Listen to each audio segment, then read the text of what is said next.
आपल्याला माहिती आहे की पश्चिम बंगालमध्ये BLOवर राज्य सरकारचा प्रचंड दबाव आहे आणि त्याच्यामुळे हे BLO अनेक ठिकाणी चुका करतायत. या चुका अनेक वेळा दबावाखाली होत आहेत, अनेक वेळा जाणीवपूर्वक होत आहेत. कशा प्रकारच्या चुका होत आहेत लक्षात घ्या.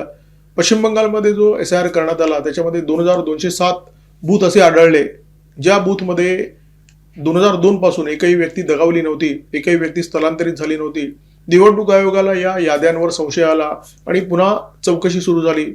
या मतदार याद्यांची चौकशी सुरू झाली आणि नंतर असं आढळलं की मृत व्यक्तींच्या नावे किंवा स्थलांतरितांच्या नावे काही लोकांनी घुसखोरी केलेली आहे आणि त्याच्यामुळे या मतदार यादीमध्ये जी नावं आहेत ती 2002 पासून 2025 पर्यंत जशीच्या तशी आहेत. या मतदार यादीमध्ये कोणताही बदल झालेला नाहीये. SIRचा उपक्रम जेव्हा सुरू झाला तेव्हा सुरुवातीला असं वाटलं होतं की पश्चिम बंगालमध्ये सगळ्यात मोठा गडगडाट होईल, परंतु वस्तुस्थिती तशी नाहीये. वस्तुस्थिती खूप वेगळी आहे. उत्तर प्रदेशमध्ये जो SIR सुरू आहे त्या SIR मध्ये 2.93 कोटी नावं अशी आहेत जी निवडणूक आयोगाच्या रडारवर आहेत. उत्तर प्रदेशची एकूण जी लोकसंख्या आहे ती 15,44,03,092 आणि याच्यापैकी 18 ते 20% मतदार असे आहेत जे रडारवर आहेत.